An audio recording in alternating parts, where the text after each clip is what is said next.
felicidade. Como essas duas palavras se conjugam na sala de aula? Como estes caminhos podem se cruzar? Vamos ver como isso é possível a partir de agora, com a palestra Inovação na Educação, com a convidada Fernanda Furia. Por favor, Fernanda, suba ao palco. Formada em Psicologia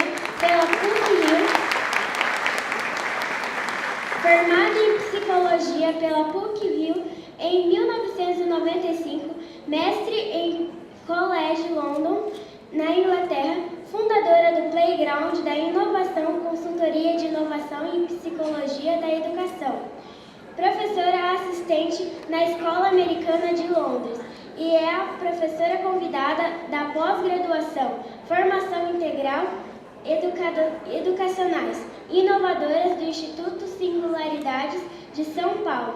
É com você, Fernanda. Obrigada. Foi ótimo, parabéns. Ai, gente, é demais, né? Muita feliz. Deixa eu me entender aqui.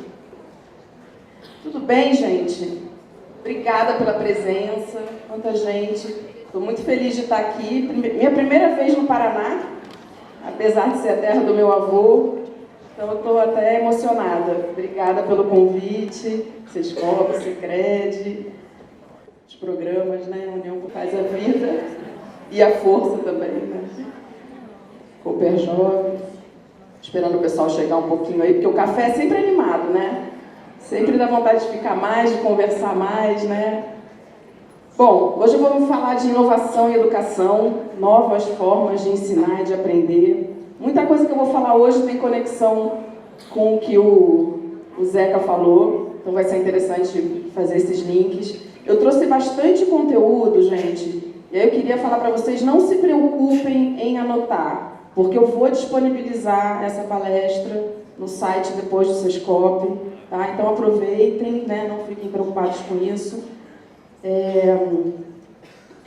Então eu queria começar um pouco me apresentando um pouquinho, né? Acho que a maioria de vocês não me conhece. Eu sou psicóloga, me formei na PUC, do Rio. Eu sou de São Paulo, sou paulistana, mas fui criada no Rio. E a minha formação acadêmica foi praticamente, né, toda lá. Depois que eu saí da faculdade, eu fui fazer especialização em psicoterapia de crianças e adolescentes. Depois fiz também uma outra formação em atendimento a crianças vítimas de violência doméstica. Trabalhei uma época com isso. Então, mais ou menos uns 17 anos eu trabalhei na área clínica. Eu atendia no consultório, atendia crianças, adolescentes, orientava pais, testemunhei muito e ajudei muitas crianças com problemas de aprendizagem ou de socialização na escola. Fui entendendo também como esse sistema todo mais tradicional pode ser muito sofrido, né, para algumas crianças. Bom, eu mesma, né, venho de uma escola católica no Rio de Janeiro, o Colégio São Paulo, bem tradicional, mas que conseguiu, de certa forma, ser flexível o suficiente para eu me desenvolver de um jeito que, hoje em dia, eu vejo que me fez bem. E aí eu resolvi ir para fora, fui fazer mestrado em psicologia de crianças e adolescentes lá na Inglaterra. Fui estudar bastante a questão das emoções, né? Como é que a gente entende a mente das pessoas, dos outros, né? E as nossas, como é que isso é base para empatia. Depois que eu terminei o mestrado, eu fui professora assistente lá na Escola Americana de Londres, na educação infantil. Foi um período curto, eu não sou mais, né, professora lá. Isso foi em 2002. Enfim, e eu passei também por uma transformação na minha carreira, né? Eu atendi esses anos todos e eu fui ficando meio incomodada ali, né? Naquele papel de psicóloga no consultório, fechado. Eu fui estudando muito sobre tecnologia, eu lia muito a revista Info de tecnologia, que eu acho que nem tem mais agora, ela é impressa. E eu fui vendo como as tecnologias iam mudar cada vez mais a maneira da gente se relacionar com as pessoas, com o mundo. E fui vendo que a área da psicologia, de uma maneira geral, ela é muito fechada, né?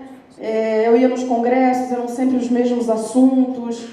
E também passei por situações pessoais difíceis. Meu pai ficou muito doente, faleceu. Meu sogro faleceu quando eu estava grávida. Minha mãe faleceu quando eu tive neném, quando meu filho estava com 1 ano e meio. Então, aqueles momentos de crise, né, que o Zeca estava falando, dão aquela chacoalhada na gente, eu falei, não quero mais atender no consultório. Quero ajudar de outras formas as pessoas, quero ter mais impacto, quero sair ali daquele, né, casulo. E foi aí que eu decidi parar de atender mesmo, já tinha meu filho pequenininho, encaminhei meus pacientes e fui fazer coisas completamente diferentes. Eu falei, não sei o que eu vou fazer, mas alguma coisa eu tenho que fazer. Aí eu entrei no site de uma universidade lá em São Paulo, já estava morando em São Paulo, depois que eu voltei para a Inglaterra, eu fui para lá. Hoje eu moro em Florianópolis, tem 2 anos que eu me mudei para lá. E aí eu vi uma foto de uns adultos jogando Lego. Falei, nossa, que interessante. Eu que estudo brincar há 25 anos, desde a faculdade, eu mergulhei nesse assunto também. E eu falei, eu vou fazer esse curso. Era um curso de Design Thinking, uma abordagem que está sendo usada cada vez mais nas empresas e também nas escolas para resolver problemas. E aí, através desse curso, que foi um curso curto de 1 mês, eu fui fazendo outros cursos na área de inovação. Inovação em comunicação, inovação em antropologia, gestão da inovação. E nessa jornada, eu fui fazendo muitas ligações com a minha bagagem, né? Com a psicologia infantil, né? Eu fui percebendo a importância do brincar para inovar. E aí algumas pessoas me falaram, poxa, por que você não escreve um blog? Você fala umas coisas tão interessantes. Eu era a única psicóloga perdida, né, nesse universo de inovação, ainda mais psicóloga clínica, né? Quando tem algum psicólogo nessa área, o pessoal que vem de empresa, já de RH. Eu falei, nossa, mas um blog, né? Eu tenho 45 anos, e aí eu pensei, ai gente, blog, que troço estranho, né? Aí o pessoal mais novo, não, Fernanda, pô, mas tem umas coisas super profissionais, pesquisa aí. Eu falei, tá bom, vai. Aí comecei a pensar e falei, bom, acho que vai ser legal, né? Eu comecei a perceber que muita gente, até com formações assim, muito boas, não estavam nem um pouco a par do que estava acontecendo na educação em termos de transformação no mundo.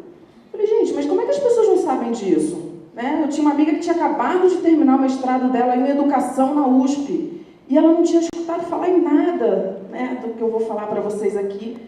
Isso, sei lá, 4 anos atrás, eu falei, tem algo muito estranho, acho que precisa muito de informação para as pessoas, para os pais e para os professores. E eu quis reunir, então, esse conhecimento das crianças de hoje, de amanhã, né, do futuro, com a importância do brincar, com as inovações em educação, com os novos espaços de aprendizagem.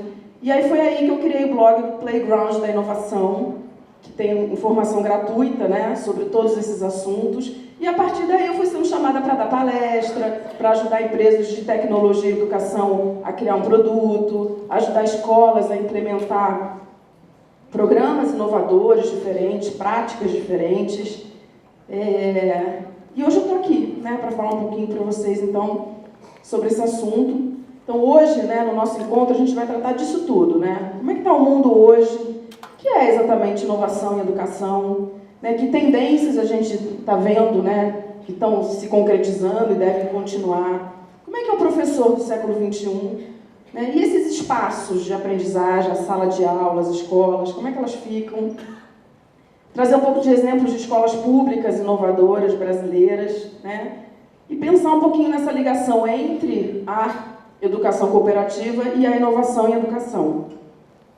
E antes disso, eu quero, então, compartilhar com vocês uma experiência pessoal também. Outra, né? Quando eu estava trabalhando na escola americana em Londres, e uma menininha chamada Molly, uma loirinha que está aqui, que ela me marcou bastante, né? Minha experiência foi bem marcante na escola, né? E com ela, essas crianças tinham 4, 5 aninhos, ela vinha com o paninho dela, o objeto transicional. Sabe aquele paninho que as crianças ficam? Que cheirinho, né? Não quer lavar de jeito nenhum, não quer largar de jeito nenhum. Os primeiros dias ela veio com ele. E ela vinha trazida pela mãe, e a mãe estava com o bebezinho recém-nascido no colo. Deixava ela na escola e voltava para casa com a bebezinha. Ela não queria largar de jeito nenhum esse paninho. Mas as professoras e a escola não deixavam ela ficar com o paninho. Não deixavam, era uma política da escola, achavam que já estava na hora dela largar e que não era para ficar com isso na escola. E nos momentos de transição entre uma sala e outra, essa menininha, Molly, ela tinha crises muito grandes. né? E por alguma razão, que depois eu fui também entender melhor, ela se apegou a mim ali e eu ficava meio responsável por ela nesses momentos de crise, né? E teve um dia que ela estava muito, muito perturbada, eu levei ela para o jardim e alguma coisa me fez ajudar ela a caçar pedrinhas, né? Então a gente foi pegando pedrinhas no chão, botando na mãozinha dela, pegou uma folha, botou embaixo, né? E ela foi se acalmando, né? Ela foi ficando mais calma, ela foi se acalmando. Enfim, e durante a minha estada lá, eu fui ficando mais tempo com ela e ela foi conseguindo, né, se desvencilhar do paninho, já que não podia realmente ficar com ele na escola. Mas aquilo me tocou muito, não só porque tinha acabado o meu mestrado, né? Eu já tinha estudado muito sobre o objeto transicional, sobre a importância disso no desenvolvimento de uma criança. E eu, latina, né, lá na Inglaterra e numa escola americana, não podia pegar muito, não podia pegar no colo. Então aquela menininha sofrendo, né, então para mim foi um mega desafio. E além disso, né, também foi um desafio, porque eu mesma, aqui no meio, tinha o meu paninho. Né? Esse paninho, na verdade, era a camisola da minha mãe. E eu fiquei bem apegada a ela, até uns 5 anos, mais ou menos. E essas cenas, né, dessas crianças, todo mundo já viu isso, né? Na escola, em casa, né? Por que eu estou falando disso? Por que isso é importante aqui pra gente, né, agora? É a questão do apego. Como a gente se apega às pessoas, às coisas, né? E é difícil largar. Né? Como a gente se apega ao que é familiar pra gente, né? Ao que nos dá segurança. E a gente se apega também às ideias. Então, em momentos de crise, em momentos de transição, para a gente é muito importante, né, ter coisas ou pessoas ou ideias para se apegar. E o que acontece é que a gente está hoje sendo desafiado, né? A gente precisa desapegar de muitas ideias, desapegar de práticas que nos dão segurança, desapegar de ideias, desapegar de paradigmas, reaprender, né, como o Zeca falou. E é um mega desafio para a gente. E principalmente na área da educação. O José Pacheco, que é o da Escola da Ponte, lá em Portugal, acho que vocês já devem, né, ter escutado falar, ele fala que a educação é provavelmente a área mais difícil de mudar, porque é onde as pessoas estão há mais tempo fazendo estágio, desde os seus 5, 6 anos de idade. Quer dizer, a gente pequenininha já entra numa instituição, né, já com os padrões, com paradigmas, e a gente fica a vida inteira nisso. E aí agora estão pedindo para a gente repensar, mudar, refazer muitas coisas. A gente vive num mundo hoje que está muito complexo, né? A educação está no meio disso tudo, de uma 4ª revolução industrial, né, que está mexendo demais com as formas das pessoas produzirem as coisas, uma alta conectividade, né, com inteligências múltiplas, aí, não no sentido do Gardner, mas inteligências digitais e éticas sendo questionadas, sendo desafiadas. A gente vive num mundo de uma ultraconectividade que está mudando a forma da gente lidar com as coisas, né? É uma convergência de tecnologias muito avançadas que estão mudando cada vez mais a forma da gente produzir, trabalhar, viver. A gente lida com problemas globais muito grandes, né? Cada vez maiores e mais complexos, que estão impondo na gente uma mudança de paradigma muito grande e levando a gente a novas formas, né, de viver.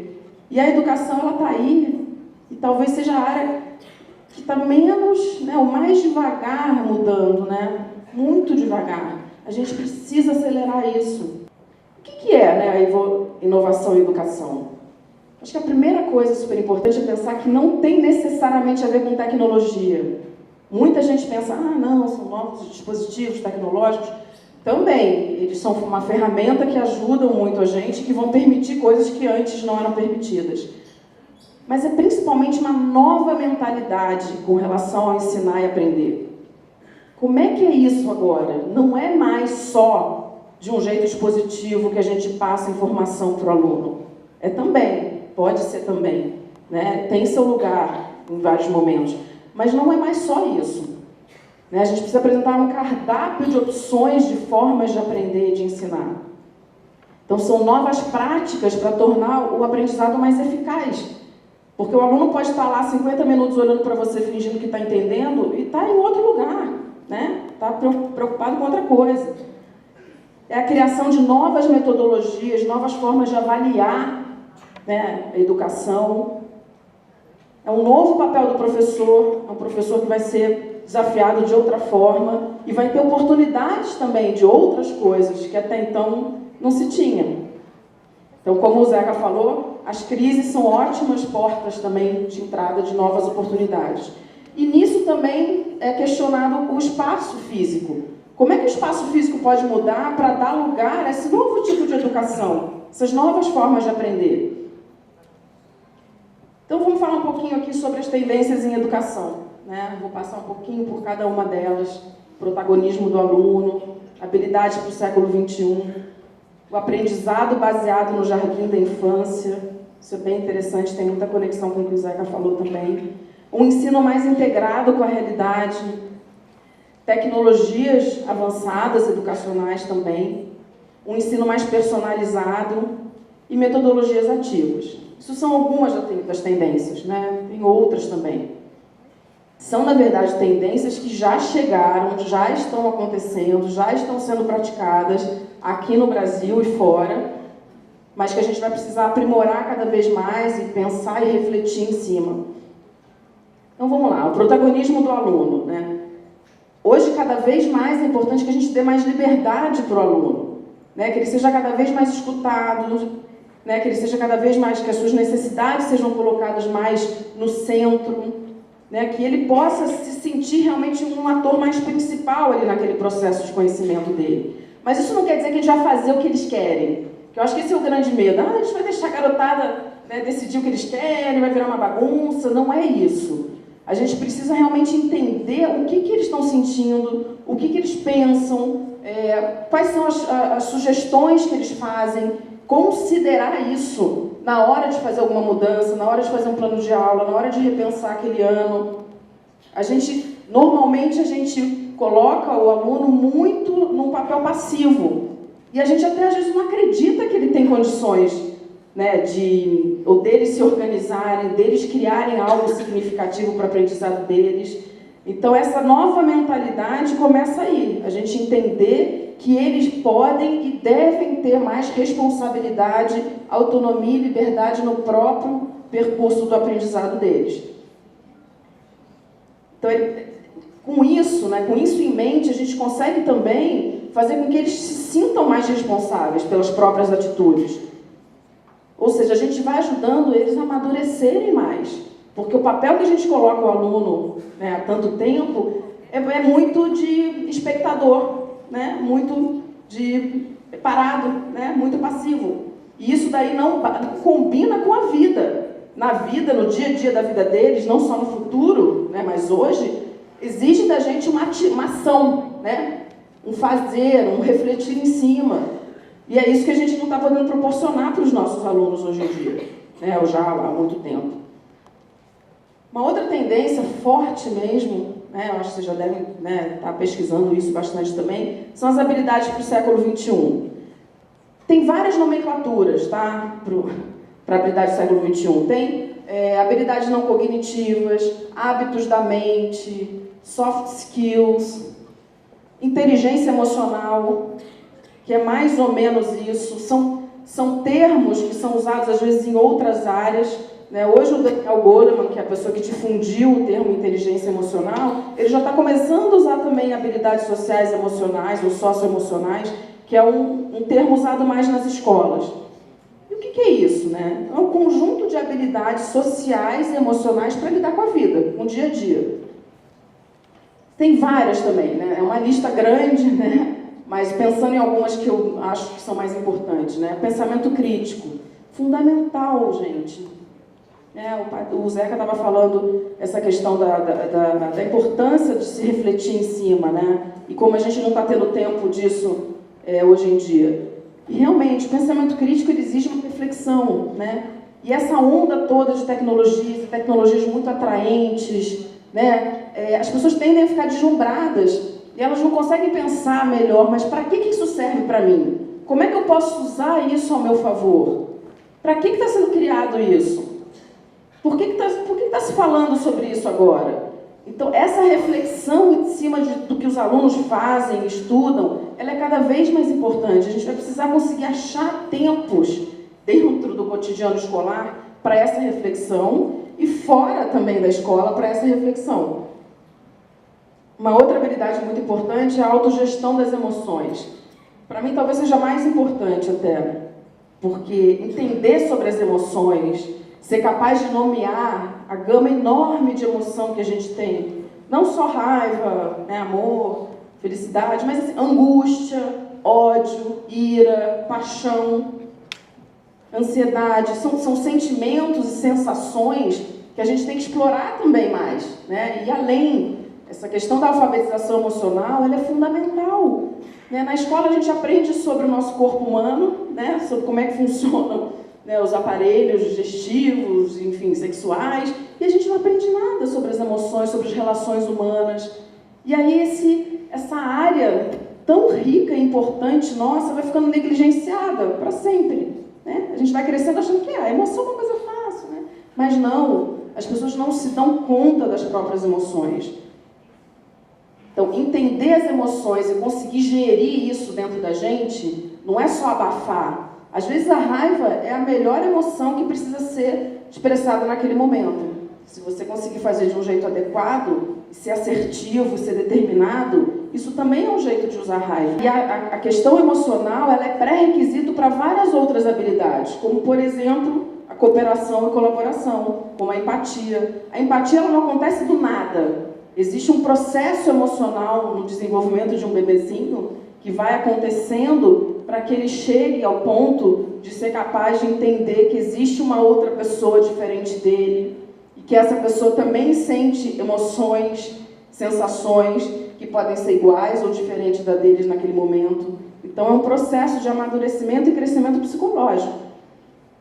Então é importante que ele seja resiliente, né, que ele aguente os trancos da vida e continue, né, consiga caminhar, né, e tenha esperança de que a vida também pode ser boa, mesmo depois de uma tragédia, de uma situação difícil, né? Ele poder cooperar com as pessoas, com os amigos, com a família. Isso eu acho que é uma das maiores dificuldades que a gente tem. Eu estava assistindo uma palestra da vice-presidente da Microsoft, uma americana, falando sobre inteligência artificial, e fizeram uma pergunta para ela, qual era o maior desafio da empresa hoje em dia. E era uma plateia de programadores, né? E eu lá, psicóloga, né? E aí todo mundo achando que ia ser uma coisa, sei lá, tecnológica, né, operacional. Ela parou, pensou, ela falou assim, eu acho que a maior dificuldade que a gente tem ainda hoje é as pessoas colaborarem. Quer dizer, o que acontece, né? O que acontece com a gente que a gente tem tanta dificuldade, né? Que a gente precisa tanto do crédito pra gente, é a minha ideia, eu é que fiz. Quantas brigas acontecem por causa disso, né? Então a gente acha que como ser humano tem uma longa jornada aí, para conseguir, né, se doar mais e ser mais generoso com o conhecimento, né? A adaptação é outra coisa muito importante, né? Adaptar no sentido de entender que esse cenário está sempre mudando e vai mudar cada vez mais com as novas tecnologias, né? Como é que a gente ajuda um jovem a se formar sem saber o que ele pode fazer, né? Que tipo de profissão ele vai ter? Existem profissões que não surgiram ainda, por exemplo, administrador de perfil de pessoas que já morreram. A pessoa morre. Aí tem lá Face, Instagram, Snapchat, tudo ali. Blog. E aí, o que faz com isso? Fica ali, parado? São coisas que a gente nem para pra pensar, né? Então esse é um exemplo pequenininho, né? Imagina a quantidade de outras coisas que vão surgir, oportunidades que vão surgir. Então, se a gente ficar muito apegado a formar pessoas para serem engenheiros, né, advogados, complica, né? Não que essas profissões vão acabar, não acho que não, mas elas vão se transformar cada vez mais. A prática delas vai ser cada vez mais diferente. Então, poder ser capaz de tomar decisões adequadas para vocês mesmos, né? Ser empático, ter a capacidade de se comunicar bem. A gente trabalha muito pouco isso nas escolas. E aí, de novo, chega no mercado de trabalho, a empresa exige que você saiba se comunicar, que você tenha ideias, que você seja criativo, que você resolva problemas. E e a criança está lá respondendo sempre. Eu tenho um filhinho de 6 anos, e quando ele tinha 3 anos e pouco, lá em São Paulo, eu morava lá ainda, ele me falou uma coisa que eu não acreditei realmente. Ele estava numa escolinha de bairro, que se diz construtivista, e aí ele meio que, sei lá, não curtindo muito para a escola, ele já falava bem, né? E aí eu falei, filho, mas por que você não está querendo ir para a escola? Ele falou assim, mãe, tem sempre que fazer a coisa certa. Então, quando o Zeca falou aquilo, ele falou sobre isso, eu falei, gente, uma criança de 3 anos e pouco já percebeu isso. Olha que triste. Me deu essa facada no coração, né? Eu falei, ai, gente, e é verdade, né? Assim, como ajudar ele, ao mesmo tempo, ir para a escola, porque eu acho que é importante, sim, ir para a escola. Eu acho que é um laboratório de experiências muito variadas, né? E ele é filho único, então acho que é importante ele ter esse contato, mas ao mesmo tempo não matar essa sensação de que ele pode ser livre para pensar e para criar. Então é difícil, é algo que eu não tenho resposta ainda. Hoje ele está numa escola em Florianópolis diferente, bem mais livre, né? Mas também, né? São muitas dúvidas, né? Uma tendência de educação super interessante é o aprendizado baseado no jardim da infância. Olha essas fotos, gente. Jardim da infância, né? Creche infantil, umas têm mais dinheiro, outras não. Mas é isso que a gente vê no mundo inteiro, né? Então as crianças ali com materiais variados, construindo coisas, compartilhando ali na roda, experienciando, né? Uma coisa da sensação, da tinta, da liberdade corporal. Essas salas de aula com mini ambientes diferentes. Super comum pra gente, né? Aí, de repente, acaba a educação infantil. Vai para o 1º ano. Pum! Some tudo isso. Onde é que vai parar essa sala de aula mais colorida, mais livre? Aí vem uma carteira atrás da outra, tem que ficar sentadinho, é obrigado. Né? A criança que não fica parada, ela já é mal vista. Gente, isso é uma violência, isso não pode mais acontecer. Né? Era assim, a gente precisa questionar por que continua sendo assim. Não cabe mais pra gente esse formato engessado. E aí que a inspiração no Jardim da Infância está cada vez sendo mais utilizada. O Zeca falou do MIT, né, que é o instituto, talvez seja o mais importante tecnológico do mundo, e lá eles criaram um departamento chamado Lifelong Kindergarten, Jardim da Infância para toda a vida. É um departamento que estuda e cria coisas e desenvolve projetos, todo baseado, inspirado nas práticas da educação infantil, no brincar da vida adulta, nessa liberdade de criação, de errar, de testar, de errar de novo, de refletir em cima do que você está fazendo. Para ele fala o Michel Resnick, cara super interessante, se botar na internet vão ter vários vídeos dele. Ele fala que hoje a educação infantil está cada vez mais parecida com o resto da escola, no sentido da gente estar trazendo para a educação infantil a alfabetização precoce, os formatos dos anos posteriores. Né? Os pais exigem muito isso também, né? O filho já tem que aprender a ler e escrever com 4 aninhos. E aí, às vezes, a professora de educação, de alfabetização, recebe uma turma onde boa parte já está alfabetizada.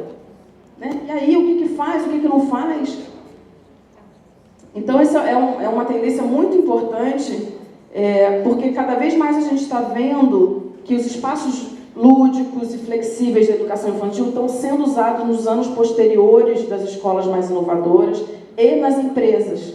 Essa valorização do brincar e do prazer por aprender. A gente tem um tabu muito grande aqui no Brasil, eu acho, com relação ao prazer, né, e ao brincar.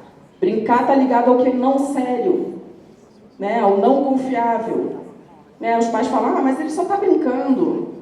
Só está brincando já é um erro crasso. O brincar dentro dele, né, tá a chave para várias habilidades socioemocionais. A criança, quando brinca livremente, né, sem os monitores ali dizendo o que fazer, elas decidem qual vai ser a brincadeira, elas negociam as regras, elas têm que lidar com as próprias emoções, elas têm que aprender a perder e a ganhar também. Né? Tem que ser ético, tem que se arriscar. né? Tem que subir lá em cima e tem que ver o que acontece, né? Tem o corpo envolvido. O brincar é uma ferramenta incrível, super poderosa. E o brincar, por exemplo, na adolescência, na vida adulta, pode ser o esporte, por exemplo, né? Que da mesma forma... Aliás, tem professor de educação física aqui? 1, 2, 3, 4, 5... Quantas pessoas tem aqui? Milhões? 750 pessoas e tem 5 professores de educação física. O que está acontecendo? Né? Que a gente está cada vez mais tirando o papel da educação física, dessa oportunidade justamente de seguir as regras, né? De colaborar num esporte coletivo, de ter foco, de ser ético, de saber ganhar, de saber perder. Né? A gente tem que trazer a educação física para um papel mais central. Usar o esporte, as práticas de bem-estar, não só os esportes tradicionais, mas meditação, para incluir nos conteúdos tradicionais. Quanta coisa a gente pode aprender com o esporte? Né? Entender que países, por exemplo, usavam o esporte como ferramenta política. Né, entender líderes do esporte, que habilidades eles tinham pessoais, uma garotada jogando e estudar conceitos de física e matemática, escrever sobre o esporte. Quer dizer, o esporte ele integra, né, assim como brincar, vários temas e várias competências e vários conteúdos. Então essa questão do jardim de infância está sendo cada vez mais trazido para o mundo adulto. E é uma tendência que não precisa de tecnologia.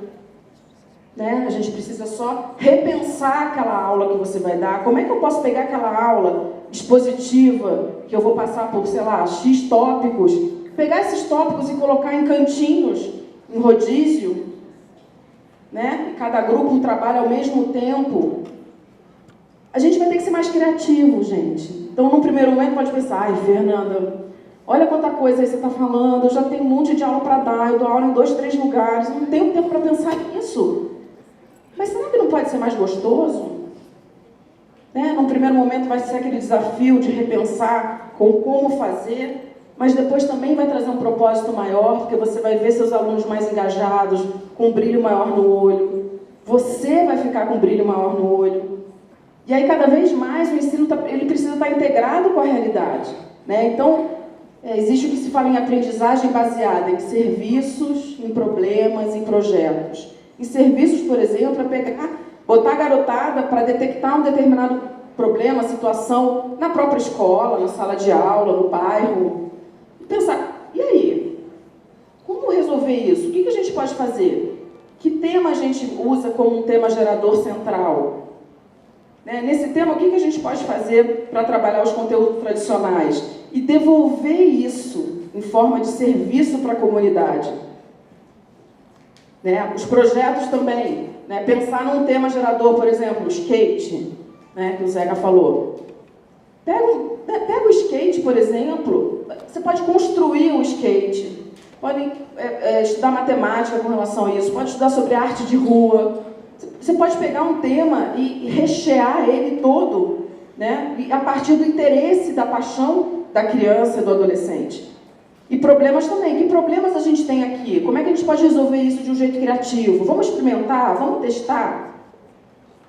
Isso vai dando mais sentido também e dá uma sensação de esperança também para o aluno, de que ele pode criar coisas que vão ser úteis para o contexto dele. As tecnologias educacionais avançadas, né? Eu não vou entrar tanto nisso aqui, porque a gente aqui no Brasil ainda tem, né, um abismo, né, entre as escolas e os lugares que podem ter uma infraestrutura, né, boa de internet, poder ter dinheiro e poder acessar essas tecnologias avançadas. Mas é importante porque em algum momento isso vai chegar nas escolas, de um jeito ou de outro, e mais do que isso, esse cenário das tecnologias avançadas é o cenário que as crianças e adolescentes de hoje vão encontrar quando eles terminarem, né, a formação acadêmica deles básica e forem entrar no mercado de trabalho, seja através de um curso profissionalizante, de uma universidade. Então, entender sobre o que está acontecendo no mundo de transformação né, a partir principalmente das tecnologias avançadas, é fundamental, senão a gente vai criar um abismo entre as gerações que já existe e ficar intransponível. A nossa tendência é falar, ai meu Deus, mas isso daí, olha só o que está acontecendo, está acelerando demais, as crianças estão ficando dependentes. Tudo isso é verdade. Mas a gente precisa conseguir ter uma flexibilidade de ver o que é desafio, o que é oportunidade, porque senão a gente não vai avançar como ser humano. A área de tecnologia está avançando independentemente da gente querer ou não. É muito dinheiro sendo investido nas empresas de tecnologia, nas startups. O pessoal de engenharia, ciência da computação, está estudando direto, né, criando coisas diferentes, animados, só que não tem uma ponte com psicólogos, com antropólogos, com os educadores, muito pouco, né, com os filósofos, para entender assim, qual é o benefício dessas tecnologias avançadas para o ser humano. É só para dar um exemplo. Tem tecnologias que já estão sendo criadas para colocar, por exemplo, um chip no cérebro e a gente poder fazer download de conteúdos da nuvem para o nosso cérebro. Aí você fala, Fernanda, isso é um filme, né? Ficção científica, né? Não. Tem robôs, por exemplo, que são robôs companheiros, que se chama, tem estudado bastante sobre essas tecnologias avançadas, que eles estão ajudando crianças na escola, crianças com algum tipo de dificuldade, mas vão ser usados cada vez mais no cotidiano, né, normal. Estão ajudando idosos, né, em asilos, porque a gente não tem mão humana suficiente para cuidar da quantidade de idosos que vão ter cada vez mais. Tem robôs que estão fazendo sexo. Não, ficção científica. Não. Se você for para o Japão, já existe. Mas é sério, gente. Lembra do boneco inflável? Pensa numa coisa mais evoluída que isso, com cara de mulher mesmo, só que é robô. Então o cara ou a mulher, enfim, podem programar aquele robô para fazer o que eles querem. Meu filho tem 6 anos, gente. Daqui 10 anos ele vai estar com 16, com os hormônios lá na estratosfera. E aí vai ter robô por aí? Talvez. Então, assim, caraca, hoje eu penso, imagina, né? Mas aí se for uma coisa corriqueira, se for uma coisa normal, aí eu falo, não, que absurdo, que coisa horrível, como assim? Pronto. Né? Minha ligação com meu filho já foi no espaço. Então a gente que escolheu ser educador de alguma forma, a gente precisa se mexer, estudar sobre isso, se informar sobre isso, para ajudar as novas gerações a entrar nesse universo e a poder refletir, questionar e não ficar passivo nesse processo todo. Então vão ter plataformas adaptativas de ensino, que vão poder monitorar, né, o aprendizado, né, do aluno, dando feedbacks na hora, a inteligência artificial, Big Data, realidade virtual. Esse é um cenário que vai ficar cada vez mais comum na área da educação. O ensino personalizado, né, que é enxergar o aluno com as próprias limitações, né, entender que ele é único. Isso não é novo, né? A gente sabe que na escola a gente já, sempre que possível, a gente tenta ter esse olhar, né? Mas o diferente agora é que essas plataformas adaptativas que eu falei anteriormente, elas vão poder medir de um jeito super preciso a evolução do aluno. Então a gente vai poder de fato entender que o João, ele está conseguindo fazer aqueles exercícios, mas ele parou ali porque ele não está entendendo fração. Uma coisa que o nosso olhar, de repente, iria passar batido. E ali ele vai ter possibilidades de ou ver um vídeo, ou estudar com os amigos, ou com um professor, vão ter sugestões de caminhos que ele pode tomar. Isso já é implementado. Tem uma empresa aqui no Brasil chamada Geek, que ela já tem uma parceria com o MEC, então tem várias escolas públicas usando a plataforma adaptativa deles. Nem sei se alguém aqui em alguma escola tem a Geek. Ó, tá vendo? Ó, bastante até. Então, assim, isso já está chegando, gente, né? E vai chegar cada vez mais. E as metodologias ativas, né? Que basicamente é entender que o aluno ele tem que estar inserido ali no processo dele, ativo, participando daquilo, contribuindo, pensando junto. E aí tem o ensino híbrido, que é misturar recursos online e offline. É a sala de aula invertida, que isso é uma coisa que já é feita há muito tempo nos cursos de MBA, por exemplo, lá fora, né, que é, em casa o aluno vai pesquisar sobre um determinado assunto, do jeito que ele quiser, e na aula, ao invés de ver esse conteúdo de novo, não, vão ter discussões, projetos, então tem uma inversão, né, do que normalmente é feito. Essa rotação por estação, que é de novo, né, um método usado na educação infantil, como se fosse um rodízio, né, de ginástica, que ele faz academia, sabe, né, que tem rodízio ali, né? Você vai transitando em diferentes atividades. E atividades mão na massa, que isso é super antigo, né? Mas é botar a mão na massa, experimentar, fazer. Hoje, cada vez mais, tem o que se chama de Fab Labs, são laboratórios de fabricação. Imagina uma oficina, né? É uma oficina com coisas antigas, tipo máquina de costura, ferramentas, né, do seu avô, mas tem também máquina 3, 4D de impressão, tem kits robóticos, tem robozinhos, e a partir daquele espaço, o aluno é incentivado a criar uma coisa, imaginar, fazer, testar, errar, aperfeiçoar. Então, São Paulo, por exemplo, já tem uma rede pública de Fab Labs. Nem sei, aqui em Curitiba tem? Alguém sabe disso? Vai ter logo, logo também. E tem empresas grandes, como a Renault, a Natura, construindo, trazendo para dentro da empresa Fab Labs, para justamente estimular, né, os seus funcionários a testar, né, e a experimentar. E aí, nesse contexto, como é que fica o professor, né? Que antes tinha que estar aqui, como eu estou agora, com conteúdo na cabeça, transmitindo para vocês, né? A coisa que o Zeca falou da garrafa, colocando no copo. Ele vai ter um papel mais importante ainda, né? Que é de ser mentor, orientador daquele aluno, ser mais parceiro, ensinar o aluno a aprender, a se conhecer melhor. Como é que ele aprende? Ele aprende melhor andando? Existe uma coisa chamada standing chair, que são cadeiras altas assim, e que normalmente, às vezes, até tem algum negócio embaixo que você pode balançar o pé, que já se provou que para muita gente aumenta a concentração, diminui a obesidade.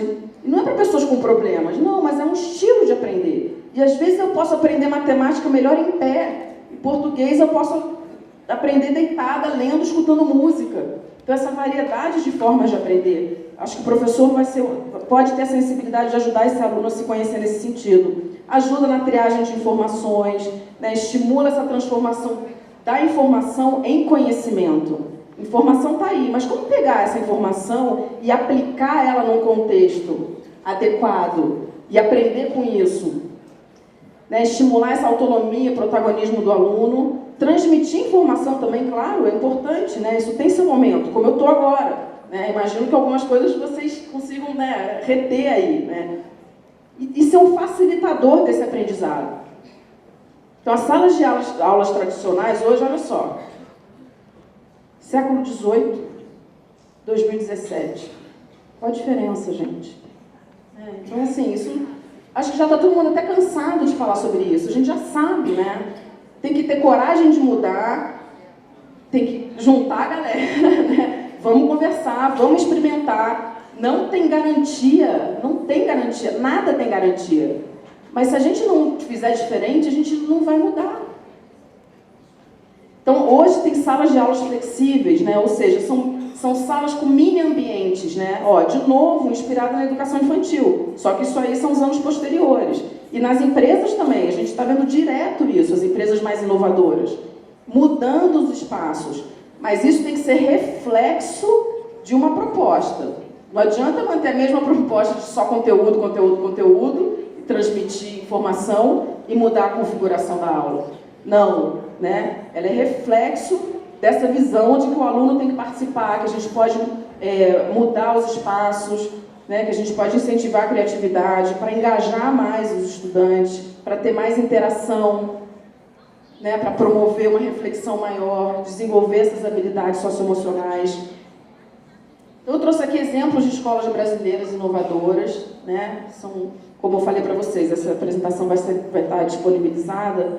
Então, depois, com calma, pesquisem, né? O que essas escolas, a maioria municipais, estão fazendo, né? Então, por exemplo, a desembargadora Amorim Lima é super conhecida, eles têm um foco muito grande em habilidades socioemocionais, é muito democrática, né? Os alunos têm de fato espaço para colocar o que eles estão pensando e sentindo, né? O professor de fato escuta o que aquela criança está falando e aí vai considerar isso depois, né, na hora de planejar ou de fazer algum tipo de mudança.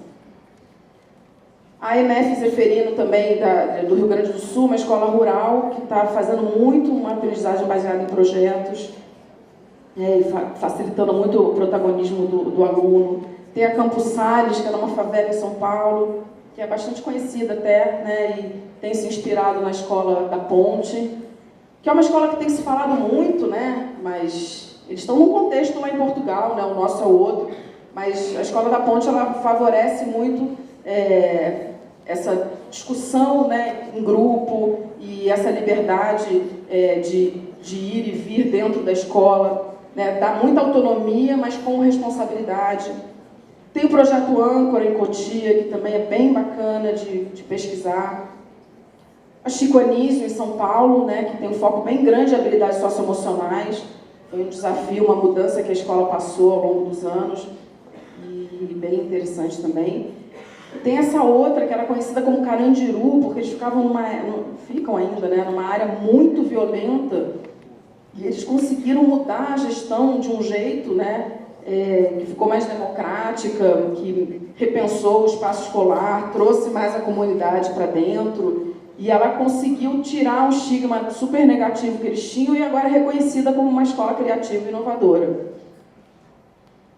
Então, para a gente falar um pouquinho aqui, né, disso tudo que a gente está falando aqui, né, qual a conexão que tem entre a educação cooperativa e as inovações em educação? Olha que interessante, né, que a educação cooperativa ela favorece essa cultura da cooperação, né, através de práticas que são cooperativas, que são reflexivas, conscientes, criativas, né, foca muito nos valores, né, de solidariedade, autonomia, responsabilidade, honestidade, igualdade. Muito parecido com o que tem se falado nessa questão das habilidades socioemocionais. E tem um ensino transversal, né? Esse corporativismo ele é passado através de conteúdos, né, integrando os valores e os princípios da comunidade escolar em projetos. Então, olha que legal, né? De certa forma, muitos de vocês já estão fazendo coisas que hoje estão sendo muito valorizadas, estão sendo resgatadas, porque inovação não é só inventar uma coisa nova. Muitas vezes é simplesmente pegar algo que já existe, mas aplicar de um outro jeito, aplicar num outro contexto, num outro cenário, utilizando novas ferramentas. Então, acho que vocês estão, né, bem alinhados, né, quando a gente fala de educação cooperativa, com várias tendências na área de educação. E aí, pensando nessa questão dos valores, né, que o Zeca falou tanto, né, valores como honestidade, igualdade, eu queria deixar aqui uma reflexão importante, né? Como é que a gente quer um cidadão brasileiro para o século XXI? O que a gente está fazendo para criar novas gerações honestas? De verdade, gente, assim, a gente tem reclamado muito dos políticos, né? A gente está numa situação no Brasil que sempre existiu e agora está mais transparente. Acho que a Lava Jato não vai acabar nunca, né? Cada hora vai abrir novas abas, né? Mas o que a gente, na escola, está fazendo de fato, assim, bem prático, para quebrar isso? Porque não é possível, gente. É muita desonestidade em todas as camadas da sociedade. Dentro da gente. No nosso vizinho. Será que a gente está refletindo o suficiente e agindo o suficiente para transformar esse cenário? O que a gente pode fazer? Que projetos a gente pode fazer, de fato, dentro da sala de aula, para trazer esse tema, para ajudar as crianças a, de fato, sentirem que vale a pena ser honesto, que a gente precisa muito disso. Será que adianta ser criativo, ser engajado, ser empático e ser desonesto? e não gerar uma credibilidade em você mesmo? Então, acho que a gente, que, de novo, escolheu lidar com crianças e adolescentes e com essa formação de cidadãos, eu acho que a gente precisa se mexer mais nesse sentido. Queria fechar com essa frase, né? Fazer com que suas crianças sejam capazes de ser honestas é o começo da educação. E eu acho que esse foco, nesse momento do Brasil, ele é central. E eu vou deixar aqui para vocês vários sites e vídeos bem legais na área de inovação e educação, para vocês estudarem, pensarem, refletirem. Tem aqui, ó, uma pesquisa do Porvir, super interessante, Nossa Escola em Reconstrução, a escola que os jovens querem, né? De novo, assim, a visão deles, a gente precisa escutar mais eles, a gente deve aprender com eles também. E a gente tem muito a ensinar, a gente tem que ensinar sabedoria, a gente tem conteúdo, e eles também têm. É uma troca cada vez mais. Essa hierarquia, que é importante eles sentirem, ela vai se transformando, né? Ela sai de uma coisa mais autoritária e a partir do medo para ser uma autoridade de respeito, de considerar o que o outro está falando, né? Muitas vezes a criança ela obedece muito mais um adulto que de fato olha no olho, pergunta, se interessa por ele, do que um que dá bronca e bate. Né? Porque obedecer por medo não quer dizer necessariamente admirar. Né? A gente precisa ter lideranças através da inspiração. Então tem um filme super bacana, Educação Proibida, uma plataforma aqui edutiva de cursos à distância na área de inovação e educação. Então depois disso, ó, peguem isso tudo, estudem bastante, se tiver alguma dúvida, algum comentário, se quiserem bater um papo, aqui estão meus contatos. E eu queria agradecer a presença de vocês aqui hoje. Até a próxima.